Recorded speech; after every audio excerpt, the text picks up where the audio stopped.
नमस्कार दोस्तों, मैं प्रतीक कंसारा आज की ऑनलाइन पाठशाला में आपका स्वागत करता हूं। आज हम एक महत्वपूर्ण टॉपिक के बारे में जानकारी लेंगे जिसका नाम है ह्यूमन कंफर्ट। आज हम यह भी जानकारी लेने की कोशिश करेंगे ऐसे कौन कौन से फैक्टर्स हैं जो ह्यूमन कंफर्ट को अफेक्ट करते हैं। तो हम ये सारी चीज़ों की जानकारी लेंगे। उससे पहले हम सबसे पहले ह्यूमन कंफर्ट की यदि डेफिनेशन देना चाहें तो ह्यूमन कंफर्ट की डेफिनेशन आपकी अकॉर्डिंग टू एशरे। एशरे आपकी एक रिसर्च इंस्टीट्यूट है, अमेरिकन रिसर्च इंस्टीट्यूट है। इसकी जो फुल फॉर्म होती है वो होती है American society of heating, refrigeration and air conditioning engineers. तो ASHRAE, American society of heating, refrigeration and air conditioning engineers. तो ये एशरे है आपका, इन शॉर्ट एशरे हम बोलेंगे इसको। इसके हिसाब से जो ह्यूमन कंफर्ट होता है, तो human comfort is that condition of mind which express satisfaction with thermal environment. Means human comfort है आपका, वो टोटली किस पे डिपेंड करता है, माइंड के ऊपर। यदि आपका माइंड सेटिस्फेक्शन फील करता है एनवायरनमेंट के साथ तो दैट इज ह्यूमन कंफर्ट, और यदि आपका माइंड है वो सेटिस्फेक्शन फील नहीं करता है तो वो क्या है, आपका अनकंफर्टेबल कंडीशन हो जाएगी। तो कंफर्ट कंडीशन है वो टोटली किस पे डिपेंड करती है, पर्सन पे डिपेंड करती है। कोई पर्सन होगा वो लोअर टेम्परेचर पर कंफर्टेबल फील करेगा, कोई पर्सन होगा वो हाई टेम्परेचर पे कंफर्टेबल फील करेगा। तो हम ये कह सकते हैं कि जो कंफर्टेबल कंडीशन है वो टोटली किस पे डिपेंड करती है, आपकी माइंड की कंडीशन के ऊपर डिपेंड करती है आगे से। और ये कंडीशन क्या आपकी माइंड टू माइंड वेरी भी करती है। साथ ही साथ अगर हम देखेंगे जो क्लाइमेट्स है वो भी क्या करता है, आपका ह्यूमन कंफर्ट को अफेक्ट करता है।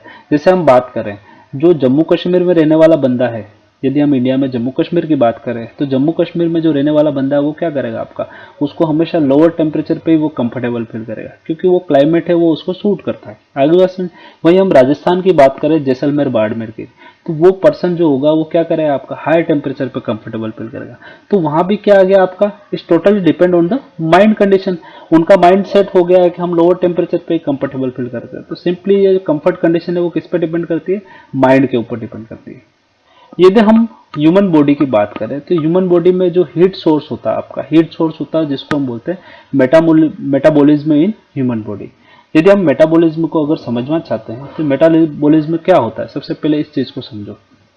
मेटाबॉलिज्म क्या होता है, मेटाबॉलिज्म में यदि हम भोजन खा रहे हैं या फूड ले रहे हैं तो फूड का क्या होगा, फूड का पाचन होगा, और पाचन होने से क्या होगी, आपकी बॉडी के अंदर हीट जनरेट होगी।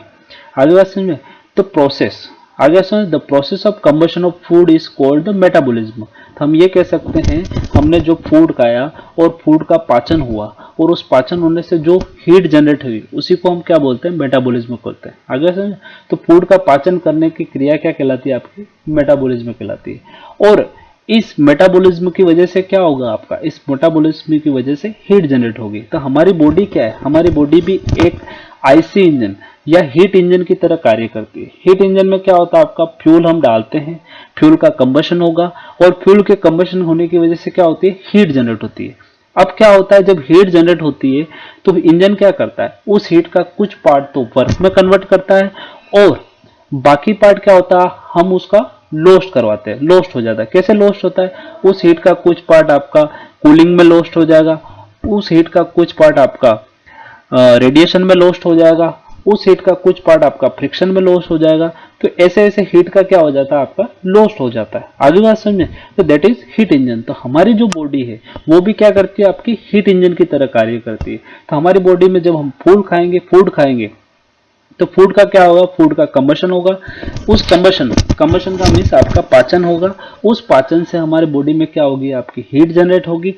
अब ये जो हीट जनरेट हुई बॉडी के अंदर, इस हीट की जो रेट होती है, आगे से जनरेट होने की जो रेट होती है, उस रेट को हम बोलते हैं मेटाबॉलिक रेट। आगे बात समझे, तो फूड का अगर कंबशन होगा, आगे बात समझे, कंबशन का मतलब होता है पाचन, उस पाचन को ही हम क्या बोलते हैं, मेटाबॉलिज्म कहलाते हैं।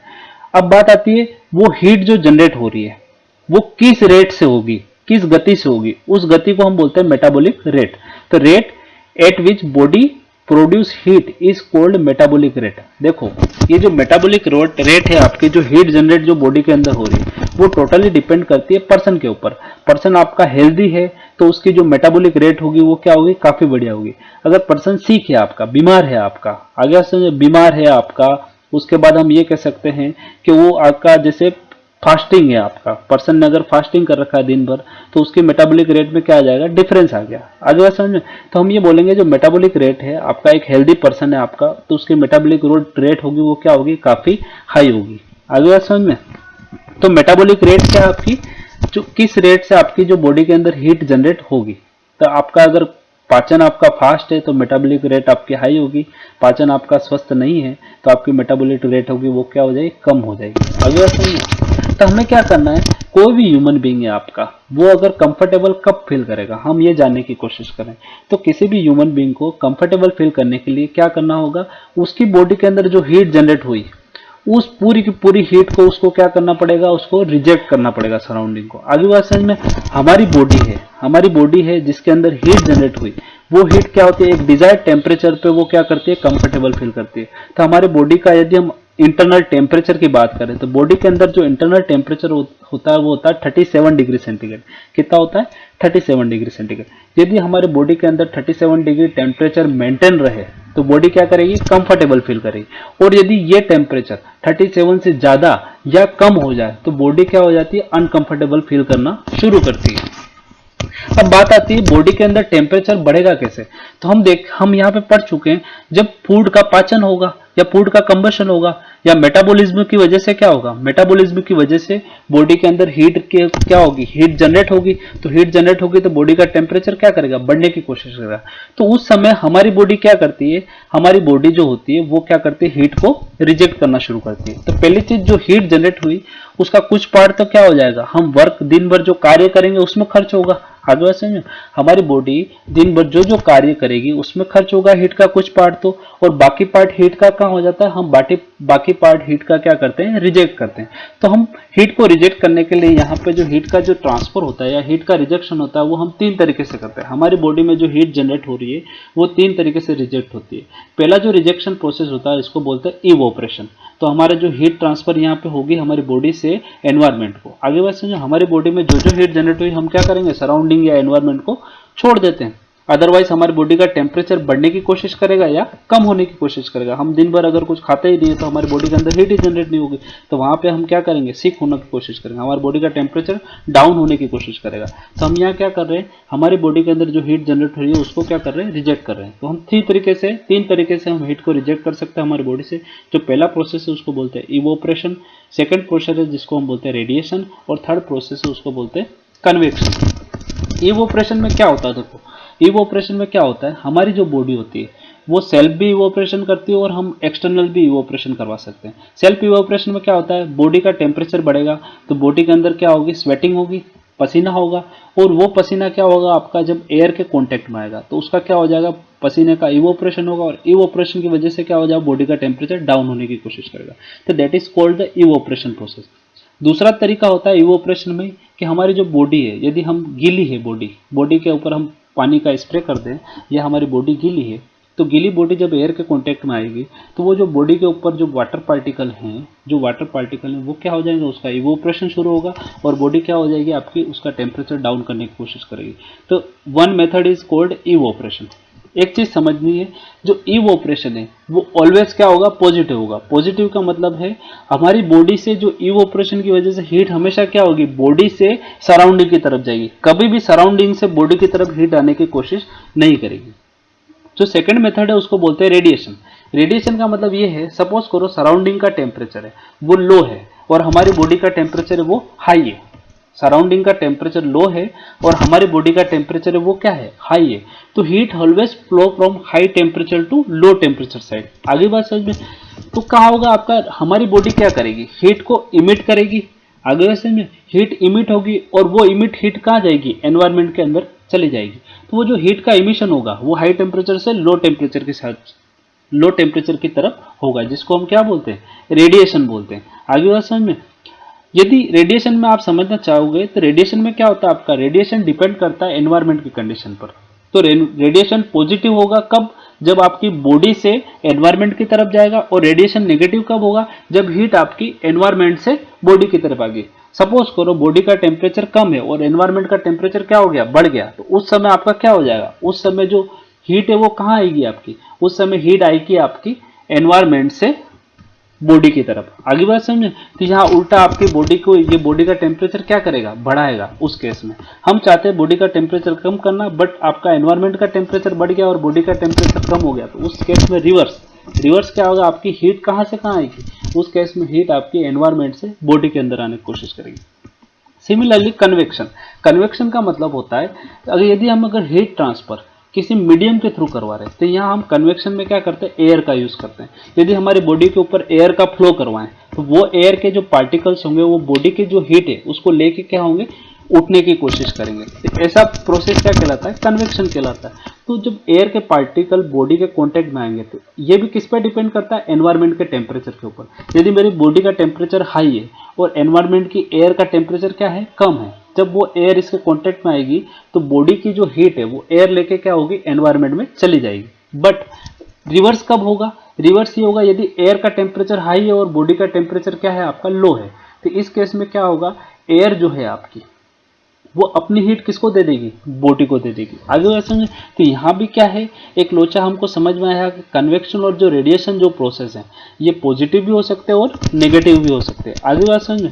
पॉजिटिव की मतलब होता है कि हमारी बॉडी है वो हीट को सराउंडिंग को दे रही है, इसको हम पॉजिटिव से लिखते हैं। नेगेटिव का मतलब है हमारी जो बॉडी है वो हीट को गेन कर रही है, इसको हम नेगेटिव से रिप्रेजेंट करेंगे। तो यहाँ अगर हम समझने की कोशिश करें तो यहाँ एक इक्वेशन हमने लिखने की कोशिश करी, इस इक्वेशन को समझो। इस इक्वेशन में ये QM क्या है, QM is the total heat generated by metabolism. हमारी जो बॉडी है उसने मेटाबॉलिज्म से कितनी हीट जनरेट करी, तो उसको हमने रिप्रेजेंट किया QM से। आगे बात समझ? अब इस QM का हमने मेजर पार्ट क्या किया, पूरा दिन जो वर्क किया उसमें खर्च कर दिया। अब क्या हुआ, QM माइनस W, इसको बोलते हैं हम बची हुई हीट। ये बची हुई हीट हमको क्या करनी है, टोटली रिजेक्ट करनी है। आगे बात समझ में? अब रिजेक्ट करनी है, अदरवाइज क्या होगी, हम ये रिजेक्ट नहीं करेंगे तो ये बॉडी के अंदर क्या हो जाएगी, स्टोर्ड होना शुरू हो जाएगी। अगर बॉडी के अंदर स्टोर्ड होगी तो बॉडी का टेम्परेचर में क्या करेगी, ये चेंज लाएगी। हमारी बॉडी का टेम्परेचर है वो 37 डिग्री कॉन्स्टेंट मेंटेन होना जरूरी है। आगे बात समझ में? अब क्या होता है, ये जो बची हुई हीट है इसको हम क्या करेंगे, रिजेक्ट करेंगे। तो रिजेक्ट किस किस फॉर्म में कर सकते हैं, ये बची हुई हीट हमको रिजेक्ट कर सकते हैं QE को बोलते हैं हीट रिजेक्टेड बाय इवोपरेशन। आगे बात समझे? इसको हमने ये जो QE है ये हमेशा पॉजिटिव होती है। पॉजिटिव का मतलब ये है जो इवोपरेशन की वजह से जो हीट लॉस होगी वो हमेशा बॉडी से सराउंडिंग होगी, कभी भी सराउंडिंग से बॉडी को इवोपरेशन की वजह से हीट नहीं मिल सकती। ये एक आपको इवोपरेशन के केस में समझना होगा। दूसरी चीज है QR, हीट रिजेक्टेड या गेन्ड बाय रेडिएशन। हमने अच्छी तरीके से बताया, यदि बॉडी से हीट ट्रांसफर कहाँ हो रही है, सराउंडिंग को हो रही है, तो उसको बोलते हैं heat is transferred from body to surrounding, तो इसको हम बोलते हैं पॉजिटिव। वहीं आपका हीट क्या हो रही है, आपकी हीट आपकी सराउंडिंग से कहाँ आ रही है, आपकी सराउंडिंग से आपकी बॉडी के अंदर आती है, तो इसको हम बोलते हैं नेगेटिव। आगे बात समझ में? तो यहाँ पे रेडिएशन में आपका दो केस हो सकते हैं। सिमिलरली कन्वेक्शन, हीट ट्रांसफर या गेन ड्यू टू कन्वेक्शन। आगे बात समझ में? और QS मतलब होता है आपका heat stored in the body. आगे बात समझ में? तो हम यहाँ क्या करेंगे, ये जो इक्वेशन है ये इक्वेशन हमें गाइड करती है कि बॉडी कब कंफर्टेबल फील करेगी और कब कंफर्टेबल फील नहीं करेगी। तो यहाँ एक सिंपली समझने की चीज थी, QM is the metabolic heat produce with in the body, W is the useful rate of working, दिन भर आपने कितना काम किया वो है, और QM माइनस W ये जो वो हीट की मात्रा है जिसको हमको क्या करना है, एटमोस्फियर को डिसिपेट करना है। आगे बात समझ में? अगर आप QE समझना चाहो तो QE क्या है, यहाँ पे heat lost by evaporation, QR is the heat lost और gain by the radiation. Lost मतलब आपकी बॉडी से सराउंडिंग, गेन मतलब आपकी surrounding to body. QC heat lost और गेन बाय द कन्वेक्शन, और QS heat stored in the body. हमारी जो बॉडी है वो कंफर्टेबल कब फील करेगी, हमारी बॉडी कंफर्टेबल तब फील करेगी जब QE, QR और QC इन तीनों की अगर वैल्यू हम ऐड करते हैं। आगे बात समझ में? अगर ये पॉजिटिव है और अगर इनकी वैल्यू ऐड करते हैं और अगर तीनों की एडिशन ये QM माइनस W से क्या हो गया, ज्यादा हो गया, तो उस केस में क्या हो जाएगा, मेरा जो स्टोर्ड टेम्परेचर, स्टोर्ड हीट है, हीट स्टोर्ड होगी बॉडी के अंदर, वो क्या हो जाएगी, नेगेटिव हो जाएगी। अगर QE plus QR plus QC is greater than QM minus W। आगे समझ? या सिंपली ये समझना चाहो कि हमारा जो स्टोर्ड हीट है आपकी QS, यदि QS की मात्रा नेगेटिव होगी, तो नेगेटिव का मतलब ये है कि हमारी बॉडी है, बॉडी के अंदर जो हीट है वो क्या होगी, एक्सेसिव लॉस्ट होगी। अगर एक्सेसिव लॉस्ट हो जाएगी, इसकी वजह से क्या होगा, आपका जो बॉडी का टेम्परेचर है वो डाउन होना शुरू हो जाएगा। इसका मतलब हमारी बॉडी का टेम्परेचर डाउन होना शुरू हो गया। इसका मतलब ये होगा आपकी बॉडी क्या हो जाएगी, आपकी बॉडी के अंदर क्या हो जाएगा, आप बॉडी के अंदर आप कोल्ड फील करना शुरू करोगे, आपकी बॉडी ठंडी ठंडी होना शुरू हो जाएगी। आगे बात समझे। तो QS आपका क्या है, बेसिकली आप कोल्ड कब फील करोगे, आप कोल्ड तब फील करोगे जब QS आपका क्या हो, नेगेटिव हो जाए। वहीं आपकी अगर स्टोर्ड हीट है, आपकी स्टोर्ड हीट क्या हो जाए, बॉडी के अंदर पॉजिटिव हो जाए, पॉजिटिव हो जाएगा तो उस केस में अपन अपनी बॉडी का टेम्परेचर क्या हो जाएगा, इंक्रीज होना शुरू हो जाएगा। और बॉडी का इंक्रीज, अगर टेम्परेचर इंक्रीज होगा तो हमें क्या शो होगा, हमें फीवर शो होगा, हमारी बॉडी गर्म गर्म फील करना शो करेगी। वहीं अगर आपकी हम कंफर्टेबल कंडीशन चाहते हैं, तो हम कंफर्टेबल कंडीशन के लिए क्या होना चाहिए, जो मेरा स्टोर्ड हीट है आपकी QS, जो हमारा QS है वो हमेशा क्या होना चाहिए, जीरो होना चाहिए। जीरो होने का मतलब ये है कि टोटल हीट बॉडी के अंदर जो जनरेट हुई वो किसी भी रूप में, वर्क के रूप में या हीट लॉस्ट के रूप में क्या हो जाना चाहिए, सराउंडिंग को ट्रांसफर हो जाना चाहिए। अदरवाइज बॉडी के अंदर स्टोर्ड होना शुरू हो जाएगी, या बॉडी की रिवर्स एक्सेसिव हीट लॉस्ट हो गई तो भी नुकसानदायक है। तो हम क्या चाहते हैं, जो मेरा हीट जनरेटेड और हीट लॉस्ट है उसका क्या होना चाहिए, बैलेंस होना चाहिए। तो उस केस में क्या होगा, जो स्टोर्ड हीट होगी वो क्या हो जाएगी, जीरो हो जाएगी। उस समय जो ह्यूमन बीइंग है वो क्या करेगा, कंफर्टेबल फील करेगा। ह्यूमन बॉडी की बात करें तो ह्यूमन बॉडी में क्या होता है, आपका ये जो हीट है वो क्या होगी, ह्यूमन बॉडी में आपका मेटाबॉलिज्म होगा, और मेटाबॉलिज्म की वजह से क्या होगी, ह्यूमन बॉडी के अंदर हीट जनरेट होगी। ये जो हीट जनरेट हो रही है, तो इसका काम है, हीट जनरेट होने की वजह से बॉडी का टेम्परेचर क्या होगा, राइज होगा। तो हमें क्या करना है, हमारी बॉडी क्या करती है, उस समय हीट को क्या करेगी, रिजेक्ट करेगी। जैसे ये मेरे QR मैंने यहाँ शो कर रखा है, heat rejected due to radiation, और यहाँ पे अंदर की तरफ एरो कर रखा है, heat gain due to radiation. ये डिपेंड करता है एनवायरमेंट की कंडीशन और बॉडी के टेम्परेचर की कंडीशन, इस पे आपका डिपेंड करता है। सिमिलरली ये Q is the heat loss due to evaporation, it is always positive. ये जो हीट लॉस होगी वो हमेशा क्या होगी, पॉजिटिव ही होगी। QC is the heat lost और गेन ड्यू टू कन्वेक्शन। आप समझ सकते हो कि हमारे जो बॉडी का जो नॉर्मल टेम्परेचर होता है वो होता है 37 डिग्री सेंटीग्रेड। यदि ये टेम्परेचर आपका बढ़ने की कोशिश करता है और 40.5 डिग्री सेंटीग्रेड से ज्यादा होने की कोशिश करेगा तो हमारी बॉडी अनकंफर्टेबल फील करेगी। वहीं यदि हमारी बॉडी का टेम्परेचर 36.5 डिग्री सेंटीग्रेड से कम होने की कोशिश करेगा तो उस समय भी हमारी बॉडी क्या करेगी, अनकंफर्टेबल फील करेगी। ऐसी दो दशाएं होती है, जब हमारी बॉडी का टेम्परेचर है वो क्या हो, चेंज होने की कोशिश करे, तो हमारी बॉडी के अंदर एक मैकेनिज्म होता है जिसको हम बोलते हैं vasomotor control mechanism. Vasomotor control mechanism क्या होता है, इसको समझने की कोशिश करो। ये क्या करता है, हमारे सपोज करो हमारी बॉडी का टेम्परेचर क्या हो गया, कम होने की कोशिश कर रही है। कम होने का मतलब ये है हमारी बॉडी अंडर टेम्परेचर जा रही है। अगर हमारी बॉडी अंडर टेम्परेचर जाएगी तो उस समय ये जो मैकेनिज्म है वेसोमोटर कंट्रोल मैकेनिज्म, ये क्या करेगा, हमारा जो ब्लड का सर्कुलेशन है उसको स्लो कर देगा, आगे बात समझे। और ये क्या करेगा, हमारी बॉडी के जो हीट लॉस्ट हो रहा है आगे बात समझे, उसको क्या करेगा, कम करने की कोशिश करेगा। तो ये क्या करता है, हमारा थर्मोस्टेट मैकेनिज्म हमारी बॉडी के अंदर, हमारी बॉडी के अंदर एक मैकेनिज्म है थर्मोस्टेट मैकेनिज्म, जो क्या करता है, टेम्परेचर कंट्रोल करता है। जिस मैकेनिज्म का नाम क्या है, वेसोमोटर कंट्रोल मैकेनिज्म। सिमिलरली आपका क्या करता है, यदि बॉडी का टेम्परेचर राइज हो रहा है तो ये क्या करेगा, उस समय ब्लड का सर्कुलेशन फास्ट कर देगा और बॉडी का क्या करेगा, टेम्परेचर सराउंडिंग को लॉस्ट करवाना शुरू कर देगा। तो इस समय जब ओवर टेम्परेचर होता है तो ये वेसो कंट्रोल मैकेनिज्म जो होता है वो क्या करता है, बॉडी से हीट का रिजेक्शन फास्ट करवाता है। और यही मैकेनिज्म जब बॉडी का टेम्परेचर लो हो जाता है उस समय क्या करता है, जो हीट का आउटफ्लो है, मतलब हीट जो बॉडी से बाहर निकल रही है उसको क्या कर देगा, कम कर देगा। तो हमारी बॉडी कंफर्टेबल कंडीशन क्या है, जब बॉडी का टेम्परेचर 37 डिग्री सेंटीग्रेड पर कॉन्स्टेंट मेंटेन रहना चाहिए। मतलब इससे ज्यादा ना तो टेम्परेचर होना चाहिए, न इससे कम होना चाहिए।